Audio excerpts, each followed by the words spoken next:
now they really buried the lead with this episode, and that's the return of Ahmed Best, aka Jar Jar Binks. How cool is that? I mean, I'm sure they'll give him a poster tomorrow on social media, but still, I just think they bungled the whole thing. It's really cool. I mean, when those elevator doors opened in the episode and that Jedi stepped forward, I was like, it seems like this is supposed to be a big reveal.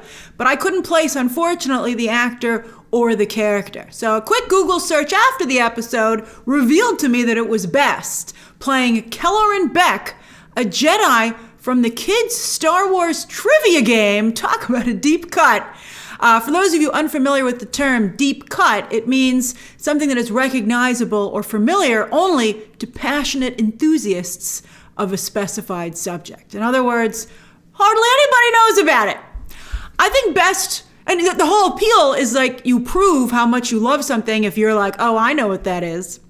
I think Best was pretty good here. I think his stunt work was the best. I thought he did some pretty nice lightsaber dueling. His Jedi moves had a lot of flourish. He put a lot of flourish on that, which makes sense as he got his big start back in the day in Stomp, actually. That's how he got cast in Star Wars in the first place. And then they didn't give him anything cool to do like that. He should have been cast as a Jedi to begin with. And it was nice to have him spotlighted in an episode like this, particularly directed by Carl Weathers, who once again did a very nice job in the director's chair. I saw him, I didn't see this trend a whole lot this morning, but I did see Carl Weathers trend for a little bit, which was nice. You would think Ahmed Best would trend, but I think, did you see him? Did you recognize who that was? Again, I think this just could have been done better, because he should have trended. Best, if you're not familiar with his story, was not only Jar Jar Binks, but was one of the first victims of toxic fandom before they even had Twitter and stuff like that. So, imagine how horrible it would have been today. And thankfully, he's been brave enough to speak out in recent years, sharing his horrible, traumatic experience. He was driven to a very dark place, and it's really unfortunate. And I'm glad he shared his experience, and I'm glad that Star Wars has been trying to do better when it comes to looking out for their cast. But you would think they would do better before they made a problem for them, because all these problems for their cast is of Star Wars' making. I'm constantly talking about Star Wars culpability and undercutting their talent and not looking out for them. Jar Jar Binks was not a good role. But of course Ahmed Best took it, and he did the best that he could with it. And he certainly didn't deserve to be treated like that. So I'm glad they brought him back. They gave him a chance to play a cool role, but then they didn't really set it up properly. I hope tomorrow when they do the poster, everybody goes, oh wow, cool, awesome, that's great. I hope he gets to do all the interviews. I don't know. I think that the review, maybe they thought more people would notice him on site, but I think there should have been build up to it instead of, after the fact. But, we'll see. But I'm just happy for him. I'm happy for the guy. And I hope he has more episodes. I think he might, because he and Grogu escape Order 66, but we don't see what happens to them after the jump to light speed from Coruscant. So maybe there's a little more story there. What happened to Kelleran Beq? He went on to host a popular Star Wars, I don't even know if it's popular, but a kids' trivia Star Wars game. That's great. He went into showbiz. Coruscant, with some of the very same locations from just the last episode. A city seemingly uninterrupted by Order 66. The traffic is still flowing perfectly in pattern. People are going about their day rather than glued to the news. It's like January 6th is happening, only no one cares. I mean, that's either bad storytelling or underscores what ungrateful little shit the Galactic Republic was towards the Jedi. I mean, after all they did for you? Although Naboo stepped up, those are Naboo Royal Security Forces that show up. And that, of course, was Padme Amidala's planet that she ruled in the prequels. It would have been hilarious if they'd come out with Kelleran Beq and Grogu doubles, right? They're like, oh, this is our way, right? Which way did they go? We brought out numerous versions, and we're going to send you all off. And, I think that would have been hilarious. But they didn't do it. Pretty amazing those royal security guards sacrificed themselves, because there's got to be some repercussions for helping the Jedi to escape. Naboo, of course, is one of the lead planets in the rebellion, and of course Alderaan as well. Padme Amidala's planet, and then what ends up being her daughter, Princess Leia's planet. They're the leading planets in the rebel movement, although only Alderaan gets blown to smithereens by the Death Star. Naboo's like, I don't know her. Another very subtle cameo this episode was Tamura Morrison, providing the voices for the clone troopers carrying out Order 66. Again, I had no idea it was his voice until I saw the end credits, and I was like, oh wow, Tamura Morrison. Good for him too. I mean, that's cool and all. I appreciate again the nod, but I'm tired of waiting. When are we going to get Tamura Morrison playing multiple, because he already cameoed in Obi-Wan, but I want to see him as multiple simultaneous clones with no helmets on. It's time. Fingers crossed that that's going to happen in Ahsoka, and I think there's a very good chance that it will. She loved her some clones, boy. Some of you really liked this episode. I saw a number of you tweet me and be like, woo, this is the way, not last week's episode. I didn't love this one. This was hard for me, but I think it's the Slytherin in me, or maybe the dark side. But I just couldn't understand a lot of the behavior here. So let me explain. Like, why didn't the Jedi just flee Order 66 instead of holding their ground and fighting? Live to fight another day. I mean, maybe at first they'd be like, oh, let's protect the temple. But when they were like, whew, this is going poorly. Escape, retreat. I mean, I think it would have clearly become clear. I mean, they were getting Grogu out of there, right? I think they would have been like, this is an extinction attempt. So I would assume that would make the most important directive then, protecting the future of the Jedi. It's like, no one's going to be like, the Jedi turned and ran tail that day. What a bunch of losers. I mean, instead you were like, how'd they allow themselves to be wiped out like that? Aren't they so powerful? To see all those Jedi walking toward the clone troopers was just frustrating. I was like, some of you retreat, man. It was pretty freaking dark that Grogu had to ride up in that elevator with a dead Jedi. I was like, that's a nice touch. I mean, they went as far as they could with it. I thought they were going to have a shot of him looking down and being like, what's that on the floor? No wonder he's traumatized.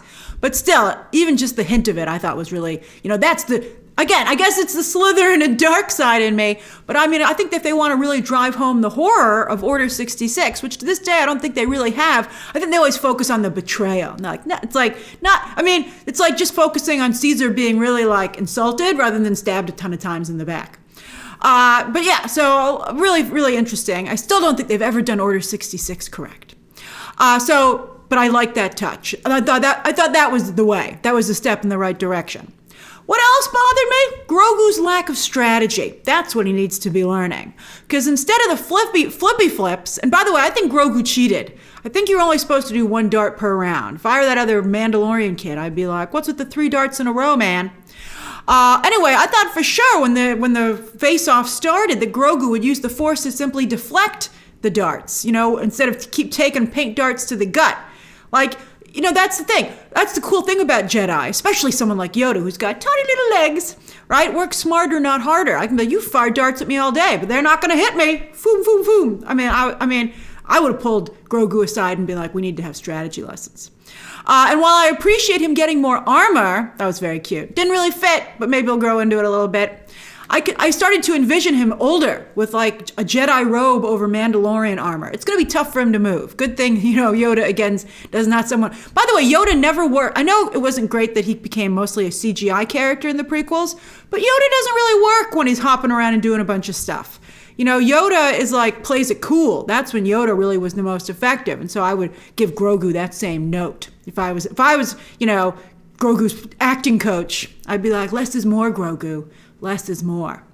But I'm getting tired of him still being a baby. I'm like, I'm done with this being a baby stuff, right? I mean, maybe someday soon Din's going to be like, enough of this. You got to start doing stuff. Like, time to talk, time to become, either more agile, because, he's starting, as they make him become a little bit more part of the story, I think he becomes more and more obviously a puppet. And that I don't think works as well. So I don't know. I mean, I don't want him to go full CGI because, again, that didn't work for Yoda, but I want to find a good middle ground. I don't know if they'll make a Mando season 4 still, based on this show's horrible ratings. I mean, Johnny Favs keeps promising it, but whew. But Grogu, I'm sure, will certainly continue in the world of Star Wars. But next time we see him, it better involve a time jump. Because, again, I'm tired of this. I've had enough. It was cute, but I'm ready. Then why didn't the Mandos kill that raptor if it kept plundering their numbers, right? Like, you'd think that would happen once, maybe twice, until they were like, okay, time to kill this thing. And also, why would they stray away from the group, right? Like, that's happened twice to them now. You're like, hey, everybody, stop wandering out near the lake. It's like, with the forest, with Bambi, everybody knew, be careful out there. I mean, accidents obviously still tragically happen, but I mean, they were practically like putting themselves on a plate out there. So anyway, if every time also you went after the raptor and ran out of jetpack fuel, because that's what they said. Paz Vizsla was like, oh, this has happened before. We ran out of jet fuel again. And you're like, okay, then why do you keep flying after them if you don't have enough jet fuel? And then also, don't you guys have trackers? You got all these doodads. You don't got a tracker? And then why don't you bring more jet fuel or a backup jetpack? I mean, Paz Vizsla is flying around with a flamethrower. I think they could carry the extra weight of another jetpack and then quickly land, throw on the other jetpack, take off again, and go after that bird. Apparently, strategy is not the way for any Mandalorians. As for the Mandos overall, I think one lone Mando, be it, Boba Fett or Din Djarin, right? One lone Mando who never takes his helmet off is cool and mysterious. But a whole bunch of them just look like idiots to me. I'm sorry, but they look so stupid. I'm like, you guys, like, are you serious? I mean, they were pretty also lucky that raptor had her babies, I guess, on a diet. Like, what animal brings food back? And I didn't see a bunch of food there. Like, they weren't storing up for winter or something and waits to serve it. Like, they slept there overnight down at the bottom of the nest. And also, if the mom had that foundling in her mouth, and the whole point of birds doing that is to make the food mushy, and that means dead, so it's easier for the babies to eat, but yet she spit out that foundling fully whole. I'm like, this doesn't make sense when it comes to the way birds operate. But I guess Paz Vizsla, by the way, isn't going to be a problem anymore because now his son has been rescued by Din and Bo. So he's like, we're friends now. I'm not going to be a jerk to you guys anymore. I couldn't believe Paz Vizsla, by the way, was forget flying, he was also climbing up the mountain with a flamethrower on his back, which also ended up never being effective in the whole fight. I was like, why are you carrying that thing? It didn't do anything for us. The Mandos really come across to me like action figures played with by very small children. Like, oh, here we come up the side of the mountain. Oh, we're flying around. They had the stiffness of it. They really look like action figures to me. And also their coloring is very like 1970s action figures. It's action figures and puppets this episode. It was cool when another space skater, like the one that was killed in the first episode, appeared and ate the raptor. Total Jurassic World moment. You got to give credit where credit is due. But wow, those raptors are also hard to look at. I was like, ooh, yikes. And also, are the Mandos going to eventually ride them? Raptors don't run out of jet fuel. How fast does a raptor grow to full size? Those babies were huge, man. And how are they going to feed them? With what? I don't seem to have enough food even for themselves. Again, not a lot of thinking there in the Mando camp. Speaking of riding stuff, Bo Katan finally tells someone about seeing a real-life mythosaur, the ride of choice for Mandalorians in their past, and she tells the armorer. The armorer plays it cool, basically says, hey, Mandos lead a charmed life. We see a lot of cool stuff, through our helmets, but we see it. I don't really like the armorer, by the way. I know some of you do. Some of you are like super into her cult, right? But I think she just minds everyone's business. And like, I didn't say she could talk to Grogu and teach him stuff. I'm like, hey, that's not your kid. Back off. I don't like the communal aspects of the Mandalorians. And while they didn't actively flirt this episode, Din and Bo are definitely emerging as a power couple in this tribe. But just in general, I'm like, wow, they're becoming super powerful and cool. Complete with their own, child prodigy Grogu, who they're very much acting like Mama and Papa with, right? Getting him ready for his little lesson. They both were helping. And, Bo Katan backed up Din. She's like, it's like my dad. He's proud of you. He wants to show you off. I thought that was cute. And to see Bo Katan, though, slowly being pulled into this clan is not only interesting, but to me also very unsettling. Where's her? We were talking recently about that great comedy sketch about, best gay friend for great moments, great stories in literature. My favorite is Romeo and Juliet. And part of me thinks like Bo Katan needs someone to come in here, her best gay friend, and talk some sense into her and be like, you just met this guy and now you're never going to take your hat off? So she's following the helmet rules. I'm like, you're biding your time, right? Until you're going to find a better option. You're just hiding out here. You don't really believe this stuff, do you? But maybe she does. Just because she saw one mythosaur. I mean, come on. And also, by the way, take your food away from the fire and eat in the dark. The fire isn't just so you can see. It's to protect you from dangers in the forest or in nature, like how the raptor keeps picking them off. So it seems crazy to me that they would be like, oh, we're so into not taking our helmets off and not having anyone else see us that to eat, I was like, I saw you eat soup, Mando, on Mandalore. You just lifted the bottom of the helmet up a little bit and ate that way. So why can't we do that here? But you're going to all go off into the dark and put yourselves in danger just because why don't we just all promise to turn around and not look at each other? I mean, that's what I would say. What's the life expectancy for a Mandalorian? I would guess pretty low. And then the armor, when Bo Katan needed repair to her armor, the armorer doesn't give her some goofy color like the other Mandalorians, but it looks like Beskar steel to me. So you see her armor slowly changing over, not just to that tribe, but to Mando's armor. They're gonna become a set. Oh, that's pretty interesting. She's like, wait a minute. I'm like, before she knows it, she's gonna be wearing a Mandalorian wedding gown. So I don't know. I think that's both funny and scary. I think Din is a great guy, and I think that he would be lucky to have Bo and vice versa. I mean, him being part of a cult's a bit of a problem. But so I don't like seeing Bo, such a great character from the animated shows, leave behind, start to lose her own identity. So it's really like seeing someone get sucked into a relationship with someone in a cult. You're like, oh, he seems really nice, but I don't like what's happening to you. So overall, for this episode, I don't like camping or cults. I prefer the big city and political intrigue of last week's episode, but that's just me.